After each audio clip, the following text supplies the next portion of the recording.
ഇന്നത്തെ ചെമ്പനീർ പൂവിൻ്റെ എപ്പിസോഡ് എന്ന് പറഞ്ഞാൽ അതിമാരകമായിട്ടുള്ള ഒരു എപ്പിസോഡാണ്. അതിൻ്റെ കാരണം എന്ന് വെച്ചാൽ നമ്മുടെ ചന്ദ്രമതിയെ പാഠം പഠിപ്പിക്കാനായിട്ട് നമ്മുടെ കലാവതി അമ്മ രംഗത്തിറങ്ങിയിരിക്കുകയാണ്. നമ്മുടെ രേവതിയോടുള്ള സ്നേഹം കാരണം രേവതിയുടെ കണ്ണീര് കണ്ടിട്ട് കരളലിഞ്ഞ് എത്തിയിരിക്കുകയാണ് നമ്മുടെ കലാവതി അമ്മ. അതുമാത്രമല്ല, ഇന്നത്തെ എപ്പിസോഡെന്ന് വെച്ചാൽ നമ്മുടെ സച്ചിക്ക് രേവതിയോട് ആദ്യമായി അനുരാഗം തോന്നുകയാണ്. അങ്ങനെ നമ്മുടെ സച്ചി നമ്മുടെ രേവതിക്ക് വേണ്ടിയിട്ട് രേവതിക്ക് ഇഷ്ടപ്പെട്ട പലഹാരങ്ങളൊക്കെ ആയിട്ട് വന്നിരിക്കുകയാണ്. അങ്ങനെ എന്താ പറയുന്നത്, അങ്ങനെ വ്യത്യസ്തമായ നല്ല അടിപൊളി മുഹൂർത്തങ്ങൾ നമുക്ക് സമ്മാനിച്ച നല്ലൊരു എപ്പിസോഡാണ് ഇന്നത്തെ എപ്പിസോഡ്. ആരും മിസ് ചെയ്യരുത്, എല്ലാവരും കാണണം. പക്ഷേ അതിന് മുമ്പായിട്ട് എനിക്കൊരു കാര്യം പറയാനുള്ളതെന്ന് വെച്ചാൽ കുറച്ച് കഴിയുമ്പോൾ ഞാനങ്ങ് മറന്നു പോകും. കാരണം എനിക്ക് കുറച്ച് മറവിയുണ്ട്. അതുമാത്രമല്ല, നിങ്ങളെ ഇത് ഓർമ്മിപ്പിച്ചില്ലെങ്കിൽ നിങ്ങളിട്ട് ചെയ്യത്തുമില്ല. അപ്പോൾ എന്താണെന്ന് വെച്ചാൽ അത് വേറൊന്നുമല്ല, നമ്മുടെ ചാനൽ ആരെങ്കിലും സബ്സ്ക്രൈബ് ചെയ്യാൻ മറന്നുപോയിട്ടുണ്ടെങ്കിൽ ഒന്ന് ചെയ്തേക്കണം. അതോടൊപ്പം തന്നെ ബെല്ലൈക്കൺ കൂടി ക്ലിക്ക് ചെയ്തേക്കണം. അപ്പോഴായിരിക്കും ഞാനിടുന്ന വീഡിയോകൾ ഇങ്ങനെ തുരുതുരാന്ന് പറഞ്ഞ് നിങ്ങളിലേക്ക് എത്തുക. അപ്പോൾ എന്തായാലും നിങ്ങൾ മറന്നു പോവാതെ തന്നെ സബ്സ്ക്രൈബ് ചെയ്തിരിക്കുമല്ലോ. ഇപ്പം തന്നെ ചെയ്തോളണം, കുറച്ച് കഴിഞ്ഞാൽ നിങ്ങൾ മറന്നു പോവും. അപ്പോൾ നമുക്ക് നേരെ റിവ്യൂവിലേക്ക് പോകാം. അങ്ങനെ നമ്മുടെ രേവതി ഉണ്ടല്ലോ ഇങ്ങനെ ആകെ സങ്കടപ്പെട്ടിരിക്കുകയാണ്. സങ്കടപ്പെടാനുള്ള കാരണം എന്താണെന്ന് ഞാൻ ഇന്നലത്തെ എപ്പിസോഡിൽ പറഞ്ഞിട്ടുണ്ടായിരുന്നല്ലോ. നമ്മുടെ ചന്ദ്രമതി ഒരു രക്ഷയില്ല, രേവതിയെ അരിക്കലത്തിൽ തൊടാനേ സമ്മതിക്കുന്നില്ല.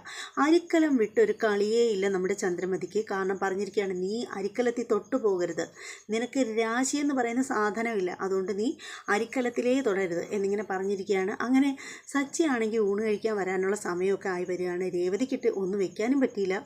അങ്ങനെ നമ്മുടെ രേവതി മാറിപ്പോയിരുന്ന് ഇങ്ങനെ കരഞ്ഞുകൊണ്ടിരിക്കുകയാണ് മുറിയിലിരുന്ന്. അപ്പോഴാണ് നമ്മുടെ അച്ചമ്മയുടെ കോള് വരുന്നത്. അങ്ങനെ നമ്മുടെ രേവതി ചെന്നിട്ട് കോൾ അറ്റൻഡ് ചെയ്യുമ്പോഴത്തേക്ക് അച്ചമ്മ ചോദിക്കുകയാണ്, മോളെ രേവതി, നിനക്ക് സുഖമാണോ? നിൻ്റെ ശബ്ദമൊന്ന് കേൾക്കാൻ വേണ്ടിയിട്ടാണ് അച്ചമ്മ വിളിച്ചത് എന്നൊക്കെ പറഞ്ഞിട്ട് അച്ചമ്മ കുശലം ചോദിക്കുകയാണ്. അപ്പോൾ രേവതിയുടെ ശബ്ദം വല്ലാണ്ടിരിക്കുകയാണ്. അപ്പോൾ അച്ചമ്മ ചോദിക്കുകയാണ്, എന്ത് പറ്റി മോളെ, നിൻ്റെ ശബ്ദം എന്താ വല്ലാണ്ടിരിക്കുന്നത്? അപ്പോൾ നമ്മുടെ രേവതി എന്തല്ലോ, ഒന്നുമില്ല അച്ചമ്മ എന്നിങ്ങനെ പറയുകയാണ്. അപ്പോൾ അച്ചമ്മ പറയണം, മോളെന്താ കരയുന്നുണ്ടോ എന്ന് ചോദിക്കുകയാണ്. അപ്പോൾ രേവതി പറയുകയാണ്, ഏയ് കുഴപ്പമില്ല അച്ചമ്മ, ഞാൻ കരയുന്നൊന്നുമില്ല. അല്ല, എന്തോ കാര്യമുണ്ട്. നിന്നെ എന്താ സച്ചി വല്ലതും പറഞ്ഞോ, വഴക്ക് പറഞ്ഞോ അവൻ മോശമായിട്ട് പെരുമാറിയോ നിന്നോട്? ഏയ് ഇല്ല, അങ്ങനെയൊന്നുമില്ല. അങ്ങനെയൊന്നുമില്ലെങ്കിൽ നീ ഇങ്ങനെയൊന്നും കരയില്ലല്ലോ. അദ്ദേഹം എന്നെ ഒന്നും പറഞ്ഞില്ല അച്ചമ്മേ. ഇല്ല, നീ പറയുന്നത് കള്ളമാണ്. എന്തായാലും ഞാൻ സച്ചിയെ വിളിച്ച് ചോദിച്ചിട്ട് തന്നെ ബാക്കി കാര്യം എന്നിങ്ങനെ പറയുകയാണ്. അപ്പോൾ രേവതി പറയണേ, ഇല്ല അച്ചമ്മേ, അദ്ദേഹം എന്നെ ഒന്നും പറഞ്ഞിട്ടില്ല. എങ്കിൽ പിന്നെ ആരാ നിന്നെ പറഞ്ഞത്? എന്താ ചന്ദ്രമതി നിന്നെ വല്ലതും പറഞ്ഞോ എന്നിങ്ങനെ ചോദിക്കുമ്പോൾ രേവതി ഇങ്ങനെ കരയുകയാണ്. അപ്പോൾ അച്ചമ്മ പറയണം, എനിക്ക് മനസ്സിലായി, നിന്നെ ചന്ദ്രമതി നന്നായിട്ട് വഴക്ക് പറഞ്ഞിട്ടുണ്ട്, അല്ലെങ്കിൽ നീ ഇങ്ങനെ കരയില്ലല്ലോ. അതെ അച്ചമ്മ, എനിക്കിവിടെ ജീവിച്ച് മതിയായി, ഞാനിങ്ങ് അച്ചമ്മയുടെ അടുത്തേക്ക് വരട്ടെ എന്നിങ്ങനെ ചോദിക്കുകയാണ്. ആഹാ, മോൾ എൻ്റെ അടുത്ത് വരുന്നതിൽ എനിക്ക് സന്തോഷമേ ഉള്ളൂ. പക്ഷേ ചന്ദ്രമതിയെ ഭയന്നിട്ടാണെങ്കിൽ മോൾ ഇങ്ങോട്ട് വരണ്ട. കാരണം മോൾ താമസിക്കേണ്ടത് അവിടെ തന്നെയാണ്. അപ്പോൾ ചന്ദ്രമതിയെ ഭയന്ന് നീ ഇങ്ങോട്ട് ഓടേണ്ട ആവശ്യമൊന്നുമില്ല എന്നിങ്ങനെ പറയുകയാണ്. അപ്പോൾ അത് കേൾക്കുന്ന സമയത്തിന് നമ്മുടെ രേവതിക്ക് വീണ്ടും കരച്ചിൽ വരികയാണ്. അപ്പോൾ നമ്മുടെ അച്ചമ്മ സമാധാനിപ്പിക്കുകയാണ്, എടി മണ്ടി, നീ ഇങ്ങനെ അവൾ പറയുന്നത് കേട്ട് ഓടാൻ തുടങ്ങിക്കഴിഞ്ഞാൽ നിനക്കിങ്ങനെ ഓടാനേ നേരം കിട്ടുള്ളൂ. അതുകൊണ്ട് നീ ഇങ്ങനെ ഓടുകയൊന്നും വേണ്ട. നീ ഒരു കാര്യം ചെയ്യും, നിന്നെ അവൾ ഒന്ന് പറയുകയാണെങ്കിൽ നീ 10 അങ്ങ് തിരിച്ച് പറ. 10 പറയുകയാണെങ്കിൽ അതിൻ്റെ ഇരട്ടിയായിട്ട് തിരിച്ചു കൊടുക്കുക. അങ്ങനെ ആകുമ്പോഴത്തേക്കുണ്ടല്ലോ പിന്നീട് അവൾ വാ തുറക്കത്തില്ല എന്നിങ്ങനെ പറയുകയാണ്. അപ്പോൾ രേവതി പറയണ, ഇല്ല അച്ചമ്മ, എന്നെക്കൊണ്ട് അതിനൊന്നും പറ്റില്ല. ഇങ്ങനെ ആയാൽ പിന്നെ എങ്ങനെയാ മോളെ? എന്തിനാ ഇപ്പം ചന്ദ്രമതി നിന്നെ വഴക്ക് പറഞ്ഞത്? അച്ചമ്മ, അത് വേറൊന്നിനുമല്ല, ഞാൻ എരണം കെട്ടവളാണെന്നാണ് അമ്മ പറയുന്നത്. ഞാൻ രാശിയില്ലാത്തവളാണെന്നും ഞാൻ ഈ വീട്ടിൽ വന്നതിന് ശേഷമാണ് വീട്ടിന് ദാരിദ്ര്യം ഉണ്ടായതെന്നും ഈ വീട്ടിൽ നടക്കുന്ന എല്ലാ സംഭവങ്ങൾക്കും ഉത്തരവാദി ഞാനാണെന്നുമാണ് പറയുന്നത്. എത്രയെന്ന് പറഞ്ഞാൽ കേട്ടോണ്ടിരിക്കുന്നത്, എനിക്ക് മതിയായി എന്നിങ്ങനെ പറയുകയാണ് രേവതി. അപ്പോൾ അച്ചമ്മ പറയണം, പിന്നെ അവളങ്ങ് വലിയ രാശിയുള്ളവളല്ലേ, അവളുടെ രാശിയെ പറ്റിയൊന്നും എന്നോട് പറയാതിരിക്കുക നല്ലത്. അവളെ ഉണ്ടല്ലോ രവി കല്യാണം കഴിച്ചുകൊണ്ട് വരുന്ന സമയത്ത് വന്ന് 3ൻ്റെ അന്ന് രവിയെയും കൊണ്ട് ഇവിടെ നിന്ന് പറക്കാനായിട്ട് ശ്രമിച്ചോളാം അവളാണ് രാശിയെപ്പറ്റി കൂടുതൽ പറയുന്നത്. എൻ്റെ മോളെ, ഇതൊക്കെ കേട്ട് നീ കരയാനൊന്നും നിൽക്കണ്ട, നീ നല്ല 10 അങ്ങ് തിരിച്ച് പറഞ്ഞുകൂട് എന്നിങ്ങനെ പറയുകയാണ് അച്ചമ്മ. അപ്പോൾ രേവതി ഒരു രക്ഷയില്ല, രേവതി കരച്ചിലോട് കരച്ചിൽ. അപ്പോൾ അച്ചമ്മ പറയുകയാണ്, എൻ്റെ മോളെ, നിനക്ക് ഇനി അവളെ തിരിച്ച് പറയാൻ വയ്യെങ്കിൽ നീ ഒരു കാര്യം ചെയ്യ്, നീ ഇനി ഒന്നും പറയണ്ട. നിന്നെ ഇനി ചന്ദ്രമതി ഒരക്ഷരം പോലും പറയില്ല. നിൻ്റെ നേർക്ക് ദേഷ്യഭാവത്തോടു കൂടി അവളൊന്നും നോക്ക് പോലുമില്ല. അതെ, ഈ കലാവതി അമ്മയുടെ വാക്കാണ് എന്നിങ്ങനെ പറയുകയാണ് നമ്മുടെ അച്ചമ്മ. അതിനുശേഷം രേവതിയെ സാന്ത്വനിപ്പിച്ചതിന് ശേഷം നമ്മുടെ അച്ചമ്മ ഫോൺ കട്ട് ചെയ്യുകയാണ്. അതേസമയം നമ്മുടെ രേവതി ആണെങ്കിൽ ഇങ്ങനെ വിഷമിച്ചിരിക്കുകയാണ്. ഇനി എന്ത് ചെയ്യും? സച്ചി ആണെങ്കിൽ വരാറായി, ചോറ് വെച്ച് കൊടുക്കുകയും വേണം, എന്ത് ചെയ്യുന്നൊക്കെ ആലോചിച്ച് ഇങ്ങനെ നിൽക്കുകയാണ് നമ്മുടെ രേവതി. അപ്പോഴത്തേക്കുണ്ടല്ലോ നമ്മുടെ സച്ചിയുടെ കാറ് വരികയാണ്. കാറ് വരുമ്പോൾ സച്ചി കാറിൽ നിന്ന് ഇറങ്ങുകയാണ്. സച്ചിയുടെ കയ്യിൽ ഒരു കവറുണ്ട്. ആ കവറും കൊണ്ട് സച്ചി നേരെ മുറിയിലേക്ക് ചെല്ലുകയാണ്. മുറിയിൽ ചെല്ലുമ്പോഴത്തേക്ക് നമ്മുടെ രേവതി ഇങ്ങനെ കരഞ്ഞ കണ്ണുകളോടുകൂടി ഇങ്ങനെ ഇരിക്കുകയാണ്. സച്ചിയെ കാണുമ്പോൾ തന്നെ പെട്ടെന്ന് സച്ചി കാണാതെ കണ്ണൊക്കെ തുടച്ച് രേവതി ഇങ്ങനെ ചിരിക്കുകയാണ്. അപ്പോൾ സച്ചി ചോദിക്കുകയാണ്, ആ നീ ഇവിടെ എന്ത് എടുത്തുകൊണ്ടിരിക്കുകയാണ് എന്നിങ്ങനെ ചോദിക്കുകയാണ്. ഏയ് ഒന്നുമില്ല, ഞാൻ ഇവിടെ വെറുതെ നിന്നതാ. ആ എന്നാലേ പെട്ടെന്ന് കവർ അങ്ങ് ബാക്കിൽ ഒളിപ്പിച്ച് വെച്ചിരിക്കുകയാണ് സച്ചി. അതിനുശേഷം രേവതിയോട് പറയാണ്, ഞാൻ നിനക്ക് വേണ്ടിയിട്ടൊരു കൂട്ടം കൊണ്ടുവന്നിട്ടുണ്ട്, എന്താണെന്ന് പറയാമോ? അപ്പോൾ രേവതി ആലോചിച്ചിട്ട് എനിക്കറിയില്ല എന്ന് ഗസ് ചെയ്ത് പറ. പറ്റില്ല, എനിക്കറിയില്ല. അറിയില്ലെങ്കിൽ ഒരു കാര്യം ചെയ്യും, കണ്ണടച്ചോ എന്നിങ്ങനെ പറയണേ. എന്തിനാ? കണ്ണടയ്ക്ക്. അങ്ങനെ നമ്മുടെ രേവതി കണ്ണടയ്ക്കുകയാണ്. കണ്ണടയ്ക്കുമ്പോഴത്തേക്ക് സച്ചി എന്ത് ചെയ്യുന്നു, ആ പാക്കറ്റിനകത്തുനിന്ന്, ആ ഒരു കവറിനകത്തുനിന്ന് ഒരു ബോക്സ് നിറച്ച് ഇരിക്കുകയാണ് നമ്മുടെ ബേക്കറി പാൽപേട എന്ന് പറയുന്ന സാധനം. അതുണ്ട്. അങ്ങനെ സച്ചി അതെടുത്തിട്ട് പൊട്ടിച്ചിട്ട് പാക്കറ്റ് പൊട്ടിച്ചിട്ട് രേവതിയുടെ മൂക്കിൻ്റെ അടുത്തേക്ക് ഇങ്ങനെ കൊണ്ടുവരികയാണ്. അതിനുശേഷം പറയാണ്, ഒന്ന് മണത്ത് പറയാമോ ഇതെന്താണെന്ന്? അപ്പോൾ രേവതി പറയണ, പറ്റുന്നില്ല എന്നാൽ മെല്ലെ കണ്ണ് തുറന്നേ. അപ്പോൾ രേവതി ഇങ്ങനെ കണ്ണ് ഇങ്ങനെ മെല്ലെ തുറക്കുമ്പോൾ നോക്കുമ്പോൾ കാണുന്നത് പാൽപേടയിലാണ്. അപ്പോൾ രേവതിക്ക് ചിരി വരികയാണ്. അങ്ങനെ രേവതി, ഹായ് പാൽപേട, എനിക്കിത് ഭയങ്കര ഇഷ്ടമാണ്. ഇതാരാ പറഞ്ഞത് എനിക്കിത് ഇഷ്ടമാണെന്ന്? അതൊക്കെ എനിക്കറിയാം, നിനക്ക് പാൽപേട ഇഷ്ടമാണെന്ന് എനിക്ക് നന്നായിട്ടറിയാം. അതുകൊണ്ടാണ് ഞാനിത് വാങ്ങിച്ചുകൊണ്ട് വന്നത്. ഇത് മുഴുവനും നിനക്കുള്ളതാണ്. ആ പിന്നെ അച്ഛനും കൂടി കൊടുത്തേക്കണം കേട്ടോ എന്ന് പറയുകയാണ്. അപ്പോൾ രേവതിക്ക് ഭയങ്കര സന്തോഷമാവുകയാണ്. കരഞ്ഞുകൊണ്ടിരുന്ന പുള്ളിയാണ്. അപ്പോൾ ഈ പാൽപേട കണ്ടപ്പോൾ ഹാപ്പിയായി. പാൽപേട കണ്ടതുകൊണ്ടൊന്നുമല്ല, സ്വന്തം ഭർത്താവ് വാങ്ങിച്ചുകൊണ്ട് തന്നത് എന്നുള്ള ആ ഒരു രീതിയിലാണ് നമ്മുടെ രേവതിക്ക് അത്രയും സന്തോഷം വന്നത്. അങ്ങനെ നമ്മുടെ രേവതി പാൽപേട എടുത്ത് കഴിക്കുന്നതിന് മുമ്പായിട്ട് ഇങ്ങനെ നോക്കുമ്പോൾ തന്നെ സച്ചി പറയാണ്, ഞാൻ എടുത്തു തരാമെന്ന് പറഞ്ഞിട്ട് അതിലൊരു പാൽപേട എടുത്തിട്ട് ഇങ്ങനെ രേവതിയുടെ വായിലേക്ക് വെച്ച് കൊടുക്കുകയാണ്. അങ്ങനെ രേവതി സച്ചിയെ ഇങ്ങനെ നോക്കിയിട്ട് ആ പാൽപേട ഇങ്ങനെ കഴിക്കുകയാണ്. അതിനുശേഷം നിങ്ങൾക്ക് വേണ്ടേ എന്നിങ്ങനെ ചോദിക്കുമ്പോൾ, ഏയ് എനിക്ക് വേണ്ട, എനിക്കിതൊന്നും കഴിച്ച് ശീലമൊന്നുമില്ല, എനിക്ക് ഇതിനോടൊന്നും വലിയ താല്പര്യമില്ല, അത് പറ്റില്ല, ഞാൻ തരാം എന്ന് പറഞ്ഞിട്ട് രേവതി കടിച്ചതിൻ്റെ മററ്റം സച്ചിയുടെ വായിലേക്ക് വെച്ച് കൊടുക്കുകയാണ്. അങ്ങനെ അവർ കണ്ണിൽ കണ്ണാലെ നോക്കിക്കൊണ്ട് ഇതിങ്ങനെ കഴിക്കുകയാണ്. അങ്ങനെ കഴിച്ചുകൊണ്ടിരിക്കുന്നതിൻ്റെ ഇടയിൽ നമ്മുടെ സച്ചി അതായത് ഈ പാൽപേടയുടെ പാക്കറ്റ് ഇങ്ങനെ രേവതിയുടെ കയ്യിൽ വെച്ച് കൊടുത്തിട്ട് പറയാണ്, നീ ഇതിൽ നിന്ന് അച്ഛനും കൂടി കൊണ്ട് കൊടുക്കുക എന്നിങ്ങനെ പറയുന്നു. അങ്ങനെ നമ്മുടെ രേവതി എന്ത് ചെയ്യുന്നു, ഇതും കൊണ്ട് നേരെ പോവുകയാണ്. നമ്മുടെ രേവതി നേരെ അടുക്കളയിലേക്ക് പോവുകയാണ്. അടുക്കളയിലല്ല, ഹാളിലേക്ക് പോവുകയാണ്. അവിടെയുണ്ട് നമ്മുടെ രവീന്ദ്രൻ. അങ്ങനെ രവീന്ദ്രൻ്റെ അടുത്ത് കൊണ്ടുവന്നിട്ട്, അച്ഛ ദേ ഇത് കഴിക്കുക എന്ന് പറഞ്ഞിട്ട് പാൽപേട വച്ച് നീട്ടുകയാണ്. അങ്ങനെ നമ്മുടെ രവീന്ദ്രൻ അതിൽ നിന്ന് ഒരെണ്ണം എടുക്കുകയാണ്. അപ്പോൾ ആ സമയത്തിന് സച്ചി പറയാണ്, അച്ഛ ഇത് ഞാൻ വാങ്ങിച്ചുകൊണ്ട് വന്നതാ അച്ഛ, ഇവൾക്ക് പാൽപേട വലിയ ഇഷ്ടമാണെന്ന് എനിക്ക് അച്ഛമ്മയുടെ വീട്ടിൽ താമസിച്ചിരുന്ന സമയത്ത് മനസ്സിലായി. കാരണം ഇവൾ അച്ഛമ്മയോട് പറയുന്ന കേട്ടു എനിക്ക് പാൽപേട ഇഷ്ടമാണെന്ന്. അങ്ങനെ അച്ഛമ്മ ഒരു ദിവസം ഇതുപോലെ ഇവൾക്ക് പാൽപേട വാങ്ങിച്ചു കൊടുത്തിറക്കേണ്ടല്ലോ, ഇവൾ ഒരിരിപ്പിലിരുന്ന് അത് മുഴുവനും കഴിച്ചു. എന്നിട്ട് ഇവൾ അച്ഛമ്മയോട് പറയുന്ന ഞാൻ കേട്ടു, ഇത് എത്ര ഉണ്ടെങ്കിലും ഇവൾ വയറ് വീർക്കെ കഴിക്കുന്നു. അപ്പോൾ പിന്നെ ഞാനിന്ന് ഒരു കടയിൽ ചായ കുടിക്കാനായിട്ട് കയറിയപ്പോൾ ഈ പാൽപേട അവിടെ ഇരിക്കുന്നത് കണ്ടു. അങ്ങനെ പെട്ടെന്ന് എനിക്ക് ഇവളെ ഓർമ്മ വന്നു, അങ്ങനെ ഞാൻ വാങ്ങിച്ചുകൊണ്ട് വന്നതാണ് എന്നിങ്ങനെ പറയുകയാണ് സച്ചി. അത് കേൾക്കുമ്പോഴത്തേക്കും നമ്മുടെ രവീന്ദ്രൻ പറയണം, നന്നായി മോനെ, അങ്ങനെ തന്നെ വേണം, നിനക്ക് എന്തായാലും അവളെ ഓർമ്മ വന്നല്ലോ പെട്ടെന്ന്, നല്ലത് തന്നെയാണ് മോനെ എന്നിങ്ങനെ പറയുകയാണ്. അങ്ങനെ പറഞ്ഞുകൊണ്ടിരിക്കുന്ന സമയത്തിന് സച്ചി ഇങ്ങനെ പറഞ്ഞുകൊണ്ടിരിക്കുമ്പോൾ തന്നെ നമ്മുടെ ചന്ദ്രമതി അങ്ങോട്ടേക്ക് വരികയാണ്. അപ്പോൾ ആ സമയത്ത് ഇങ്ങനെ സംസാരത്തിൻ്റെ ഇടയ്ക്ക് ഇങ്ങനെ സച്ചി ഇങ്ങനെ രേവതിയുടെ മുഖത്തേക്ക് നോക്കുമ്പോഴത്തേക്ക് രേവതിയുടെ കണ്ണ് കലങ്ങി കിടക്കുന്നത് കാണുകയാണ്. അപ്പോൾ സച്ചി ചോദിക്കുകയാണ്, എന്താ രേവതി, നിൻ്റെ കണ്ണെന്താ കലങ്ങി കിടക്കുന്നത് എന്നിങ്ങനെ ചോദിക്കുമ്പോൾ രേവതി അങ്ങ് ഡള്ളാവുകയാണ്. അപ്പോൾ തന്നെ സച്ചി ചോദിക്കുന്നത്, എന്ത് പറ്റി, നിന്നെ ഇവിടെ ആരെങ്കിലും വഴക്ക് പറഞ്ഞോ എന്നിങ്ങനെ ചോദിക്കുമ്പോൾ, ഏയ് ഇല്ല ഒന്നുമില്ല എന്നിങ്ങനെ പറയണം. അപ്പോൾ സച്ചി പെട്ടെന്ന് അങ്ങ് എഴുന്നേൽക്കുകയാണ്. എന്നിട്ട് രേവതിയുടെ കണ്ണിൽ എൻ്റെ അടുത്ത് നിന്നിട്ട് ചോദിക്കണം, അല്ല കണ്ണ് നന്നായിട്ട് കലങ്ങിയിട്ടുണ്ട്, എന്താ കാര്യം, നിന്നെ ആരാ വഴക്ക് പറഞ്ഞത് എന്നിങ്ങനെ ചോദിക്കുമ്പോൾ രേവതി പറയണം, ഏയ് എന്നെ ആരും ഒന്നും വഴക്ക് പറഞ്ഞതല്ല, അടുക്കളയിൽ നിന്ന് ജോലി ചെയ്തുകൊണ്ടിരുന്നപ്പോൾ എൻ്റെ കണ്ണിലൊരു കരട് പോയതാണ് എന്നിങ്ങനെ പറയാണ്. അപ്പോൾ സച്ചി പറയണം, കണ്ണിൽ കരട് പോവേ, സത്യം തന്നെയാണോ നീ പറഞ്ഞത്? അതെ, സത്യമാണ് പറഞ്ഞത്. അങ്ങനെയാണെങ്കിൽ നിനക്ക് അപ്പോൾ തന്നെ കണ്ണിൽ കുറച്ച് വെള്ളം ഒഴിച്ച് ഇങ്ങനെ കഴുകി കളഞ്ഞുകൂടായിരുന്നോ? അച്ഛമ്മ അങ്ങനെയാണ് ചെയ്യുന്നത്, ഞാൻ കണ്ടിട്ടുള്ളതാ എന്നിങ്ങനെ പറയുകയാണ്. അപ്പോൾ രേവതി പറയുകയാണ്, അതിപ്പോൾ പോയോ? ഞാൻ നോക്കട്ടെ എന്ന് പറഞ്ഞിട്ട് സച്ചി ഇങ്ങനെ കണ്ണ് തുറന്ന് നോക്കുകയാണ്, രണ്ട് കണ്ണിലും ഇങ്ങനെ നോക്കുകയാണ്. അപ്പോൾ രേവതിക്ക് ഭയങ്കര സന്തോഷമൊക്കെ വരികയാണ്. അപ്പോഴത്തേക്ക് സച്ചി പറയുകയാണ്, സത്യത്തിൽ കണ്ണിൽ കരട് പോയത് തന്നെയാണോ? അപ്പോൾ രേവതി പറയണം ആണ് എന്ന് പറയുമ്പോൾ സച്ചിക്ക് വിശ്വാസം വരുന്നില്ല. സച്ചി ഇങ്ങനെ ചന്ദ്രമതി ഇങ്ങനെ നോക്കുകയാണ്.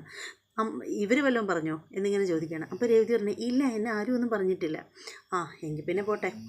എന്തായാലും നീ കുറച്ച് ചോറിട്, എനിക്ക് വിശന്നിട്ട് വയ്യ. അത് ഞാൻ ചോറ് വച്ചില്ലേ, പിന്നെ ഇത്രയും നേരം നിനക്ക് ഇവിടെ എന്തായിരുന്നു പണി എന്നിങ്ങനെ ചോദിക്കണം. അപ്പോൾ രേവതി ഇങ്ങനെ ഒന്നും മിണ്ടാണ്ട് ഇങ്ങനെ ചന്ദ്രമതി ഇങ്ങനെ നോക്കുകയാണ്. അപ്പോൾ സച്ചി ചോദിക്കണം, എനിക്ക് മനസ്സിലായി, അപ്പോൾ ഇന്ന് ഇവരായിരുന്നു അടുക്കളയിൽ കയറിയിരുന്നത്. എങ്കിൽ പിന്നെ ഇന്നൊന്നും നടക്കില്ലെന്ന് എനിക്കറിയാം. കാരണം ഞാൻ ഉണ്ണാൻ വരും എന്നുള്ള കാര്യം ഇവർക്ക് നന്നായിട്ടറിയാം. ഇവർ മനഃപൂർവ്വം സമയം വൈകിപ്പിച്ചത് തന്നെയാണ്, അതെനിക്ക് നന്നായിട്ടറിയാം. ഇനിയിപ്പോൾ എന്തായാലും ഞാൻ പുറത്ത് പോയി കഴിക്കാം എന്നിങ്ങനെ പറയുകയാണ്. എന്നിട്ട് സച്ചി ഉണ്ടല്ലോ നേരെ പോകാനായിട്ട് തുടങ്ങുമ്പോൾ രേവതി പറയുകയാണ്, വേണ്ട പോണ്ട, ഞാൻ പെട്ടെന്ന് എന്തെങ്കിലും ഉണ്ടാക്കിത്തരാമെന്ന് പറയുമ്പോൾ സച്ചി പറയാണ്, അതൊന്നും വേണ്ട, താമസിക്കും, ഞാൻ പോയി പുറത്തുനിന്ന് അങ്ങനെ കഴിച്ചോളാം എന്ന് പറഞ്ഞ് സച്ചി അങ്ങ് ഇറങ്ങി പോവുകയാണ്. സച്ചി പോകുമ്പോഴത്തേക്കും നമ്മുടെ രേവതി നേരെ അടുക്കളയിലേക്ക് പോകാനായിട്ട് തുടങ്ങുമ്പോൾ ചന്ദ്രമതി പറയാണ്, നീ അടുക്കളയിൽ പോകുന്നതൊക്കെ കൊള്ളാം, അരിക്കലത്തിൽ തൊട്ട് പോകരുത്. പിന്നെ ചോറ് വയ്ക്കാനുള്ള അരി ഞാനെടുത്ത് പുറത്ത് വെച്ചിട്ടുണ്ട്, അതെടുത്ത് വേണമെങ്കിൽ വെച്ചോണം, അല്ലാതെ എൻ്റെ അരിഡപ്പയിൽ നീ തൊട്ട് കഴിഞ്ഞാൽ നിൻ്റെ കൈ ഞാൻ വെട്ടും എന്നിങ്ങനെ പറയുകയാണ്. അപ്പോൾ രവീന്ദ്രനാണെങ്കിൽ ഇത് കേട്ടിട്ട് ഇങ്ങനെ ദേഷ്യം വന്ന് സങ്കടവും ദേഷ്യവും എല്ലാം കൂടെ കൊണ്ടിങ്ങനെ ഇരിക്കുകയാണ് നമ്മുടെ രവീന്ദ്രൻ. അപ്പോൾ അങ്ങനെ ഇരിക്കുന്ന സമയത്തുണ്ടല്ലോ നമ്മുടെ രേവതി അങ്ങ് അടുക്കളയിൽ പോയിട്ട് ഇങ്ങനെ ചോറ് വയ്ക്കാനുള്ള അരിയിൽ ഇങ്ങനെ പിടിച്ചിട്ട് രേവതി ഇങ്ങനെ സങ്കടത്തോടു കൂടി ഇങ്ങനെ കണ്ണ് നിറച്ചിങ്ങനെ കരഞ്ഞുകൊണ്ട് ഇങ്ങനെ നിൽക്കുകയാണ്. അപ്പോൾ നമ്മുടെ രവീന്ദ്രൻ അങ്ങോട്ടേക്ക് ചെല്ലുകയാണ്. എന്നിട്ട് പറയണം, മോൾ എന്തിനാണ് കരയുന്നത്? ചന്ദ്ര പറയുന്ന കേട്ടിട്ട് കരയാനൊക്കെ നിന്നാലേ അതിന് മാത്രമേ സമയം ഉണ്ടാവൂ. ഇതൊക്കെ കേട്ടിട്ട് കരയേണ്ട ഒരു കാര്യമില്ല. പിന്നെ അവളെ ആവശ്യമില്ലാതെ ശ്രദ്ധിക്കേണ്ട കാര്യമില്ല. പിന്നെ അവളെ വഴക്ക് പറഞ്ഞും അല്ലാതെയും ഒക്കെ ഇവളെ നേരാക്കാൻ എന്ന് വെച്ചാൽ അതൊന്നും നടക്കില്ല. പിന്നെ മോള് കേൾക്കുന്നില്ലെന്നേ ഉള്ളൂ. ഞാൻ നിരന്തരം അവളോട് കാര്യം സംസാരിക്കുന്നുണ്ട്, സീരിയസ് ആയിട്ട് തന്നെ സംസാരിക്കുന്നുണ്ട്. പക്ഷേ എത്ര പറഞ്ഞാലും അവൾ നന്നാവില്ല. അതുകൊണ്ട് അവളെ അങ്ങ് വിട്ടേരെ, അവളെയൊക്കെ എന്തിനാണ് മൈൻഡ് ചെയ്യുന്നത് എന്നിങ്ങനെ പറയുകയാണ്. അപ്പോൾ രേവതിക്ക് സമാധാനമാവുകയാണ്, ഇങ്ങനെ സങ്കടമൊക്കെ മാറുകയാണ്. അപ്പോൾ രവീന്ദ്രൻ പറയണം, മോൾ കരയല്ല വേണ്ടത്, നല്ല ധൈര്യത്തോടു കൂടി വേണം നിൽക്കാൻ എന്നിങ്ങനെ പറഞ്ഞിട്ട് നമ്മുടെ രവീന്ദ്രൻ അങ്ങ് പോവുകയാണ്. അപ്പോൾ ആ സമയത്തുണ്ടല്ലോ നമ്മുടെ സച്ചിയല്ല, നമ്മുടെ ചന്ദ്രമതി ഇതെല്ലാം കേട്ടിട്ട് ഇങ്ങനെ നിൽക്കണം. ഇവളടുത്ത് എല്ലാം എന്നെപ്പറ്റി പറഞ്ഞു കൊടുക്കുന്നു അല്ലേ എന്നൊക്കെ പറഞ്ഞിട്ട് നമ്മുടെ ചന്ദ്രമതി ഇങ്ങനെ ദേഷിച്ചിങ്ങനെ നിൽക്കുകയാണ്. അതേസമയം നമ്മുടെ രവീന്ദ്രൻ നേരെ ചെന്നിട്ട് നമ്മുടെ ചന്ദ്രമതിയോട് പറയണം, ചന്ദ്രേ, വീട്ടിൽ വന്ന് കയറുന്ന പെൺകുട്ടികളെ നമ്മൾ മരുമക്കളായിട്ടല്ല കാണേണ്ടത്, മക്കളായിട്ട് കാണണം. അങ്ങനെ കാണാൻ വേണം നീ ശ്രമിക്കേണ്ടത്. അല്ലെങ്കിലുണ്ടല്ലോ നിനക്ക് ഇതിൻ്റെയൊക്കെ ശാപം നീ അനുഭവിച്ച് കെട്ടേണ്ടി വരും. ആ സമയത്ത് നിൻ്റെ കൂടെ ആരും ഉണ്ടാവില്ല, ഈ ആടയും ആഭരണങ്ങളും ഒന്നും നിനക്കുണ്ടാവില്ല എന്നൊക്കെ പറഞ്ഞിട്ട് രവീന്ദ്രൻ ശാപവചനങ്ങളൊക്കെ കൊടുത്തിട്ട് അങ്ങ് പോയിരിക്കുകയാണ്. അപ്പോൾ അങ്ങനെ പോകുമ്പോഴത്തേക്ക് നമ്മുടെ ചന്ദ്രമതി മനസ്സിൽ വിചാരിക്കണം, എന്നെ ഭരിക്കാൻ വന്നിരിക്കുന്നു, ആരൊക്കെ പറഞ്ഞാലും ശരി തന്നെ, എൻ്റെ മനസ്സിൽ എനിക്ക് ഒരു മരുമകൾ മാത്രമേ ഉള്ളൂ, അത് എൻ്റെ ശ്രുതിയാണ്. എൻ്റെ ശ്രുതിക്കല്ലാതെ മറ്റാർക്കും എൻ്റെ മരുമകളുടെ സ്ഥാനം ഞാൻ കൊടുക്കില്ല. പിന്നെ എൻ്റെ കാലശേഷം ഈ വീട് അടക്കി ഭരിക്കുന്നത് എൻ്റെ ശ്രുതിയായിരിക്കും എന്നിങ്ങനെ മനസ്സിൽ വിചാരിച്ച് മലർപ്പൊടിക്കാരൻ്റെ സ്വപ്നവും കണ്ടുകൊണ്ട് നമ്മുടെ ചന്ദ്രമതി ഇങ്ങനെ നിൽക്കുകയാണ്. പിന്നീടെന്ന് വെച്ചാൽ കാണിക്കുന്നത് നമ്മുടെ രേവതി ഇങ്ങനെ അടുക്കളയിൽ ഇങ്ങനെ നിൽക്കുകയാണ്. അപ്പോൾ ആ സമയത്തിന്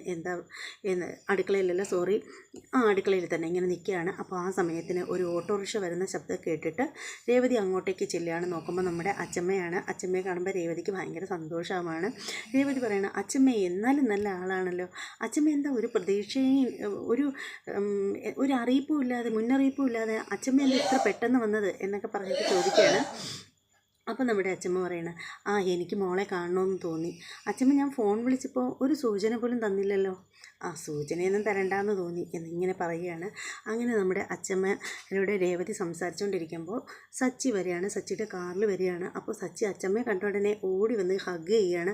അച്ചമ്മേ, എൻ്റെ അച്ചമ്മേ എന്നും പറഞ്ഞിട്ട്. അപ്പോൾ അച്ചമ്മ പറയണം, എടാ ചെറുക്കാ, നീ വിട്, എന്നെ തള്ളിയിട്ട് കാലും കൈയൊന്നും ഓടിക്കല്ലേ. ഇല്ല അച്ചമ്മേ, ഞാൻ അച്ചമ്മ വേണമെങ്കിൽ എടുത്തുകൊണ്ട് പോകാം. വേണ്ട, നീ എന്നെ എടുക്കുകയൊന്നും വേണ്ട.